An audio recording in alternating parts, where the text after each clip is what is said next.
실제로 뭐 갤럽이라든가 리얼미터나 여러 조사를 보면 황교안 대표가 등장하기 전 1월 달이죠. 1월 달의 경우에 자유한국당 지지율이 10%대에서 10% 후반대였습니다. 그런데 지금 보면은 조사 기간별 차이는 있지만 어떤 경우는 30%를 넘었었고 또 20% 후반대를 가고 있습니다. 상당히 지지세를 모은 셈이죠. 그런데 황교안 대표가 이제 등장했던 2월 상황을 보면은 2월 상황 이후에 3월 달에 보면은 청문회 전국이 있었습니다. 이 청문회 전국에 대한 굉장히 청문회의 장관 후보자들에 대한 비판이 굉장히 많았고 국민적인 비판, 어떻게 이런 분들을 추진했나라는 어이없는 이런 상황들이 많이 벌어졌는데 결국 대부분 대통령이 청와대가 다 임명을 강행했습니다. 그러니까 야당의 청문회라는 것이 왜 필요하니라는 이제 의구심을 불러일으켰죠. 거기에 이어서 이제 패스트트랙이라는 지금까지 선거법 사상 한 번도 이런 일이 없었던 패스트트랙 정국이 강행됩니다. 여기에는 물론 무리까지 있었죠.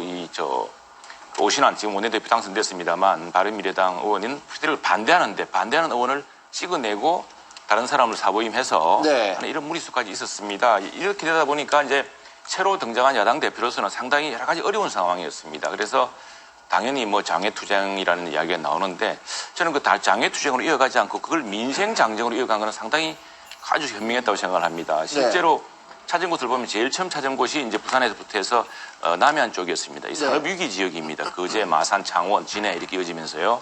그리고 마산의 이제 부림시장 이런 데 굉장히 중소상공인들의 좀 어려움을 그대로 보여주는 곳이거든요. 여기서 그 민생을 들었고 이런 것들이 굉장히 그 투쟁이라는 점보다는 오히려 민생 장정으로서의 그 굉장히 유연한 리더십과 그리고 또 분명한 원칙, 분명한 어떤 구호 같은 걸 보여주는 그런 아주 확장성 있는 것이었다고 생각합니다. 이 중도층의 문제가 있는데 중도층의 경우도 약간 보면 지금 문재인 대통령에 대한 업무 평가가 좀 부정적입니다.